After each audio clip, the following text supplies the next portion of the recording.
7h, 9h, Europe 1 matin. Place au Club Culture d'Europe 1 matin. On commence, Nicolas Caro, avec le livre du jour. Ce matin, un polar. Non, qu'est-ce que je raconte ? C'est pas du tout la bonne chronique, un classique. Non, un classique. Oh, c'est une forme de polar si on cherche bien.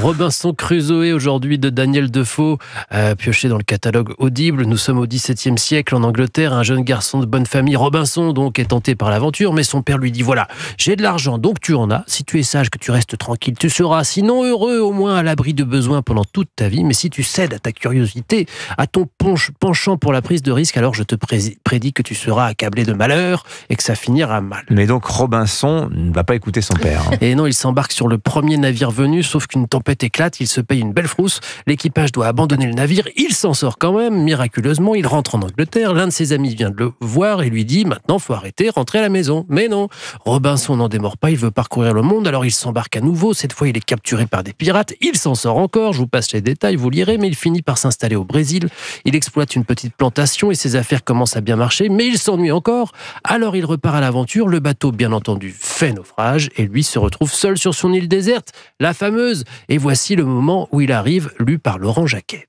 Ce qui m'affligeait particulièrement, c'était de ne point avoir d'armes pour chasser et tuer quelques animaux pour ma subsistance ou pour me défendre contre n'importe quelle créature qui voudrait me tuer pour la leur. Bref, je n'avais rien sur moi qu'un couteau, une pipe à tabac et un peu de tabac dans une boîte.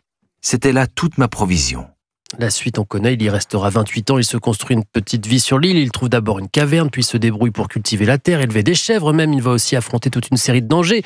Ce doit être l'un des romans les plus célèbres du monde. Daniel Defoe a créé un véritable mythe, ça marche encore et toujours, sans doute parce que Robinson représente l'évasion pure, mais avec un prix à payer. La liberté totale, mais hors du monde et de la société. Voilà, Robinson Crusoe, Daniel Defoe, donc c'est à retrouver sur le catalogue d'Audible. Merci beaucoup Nicolas Caro.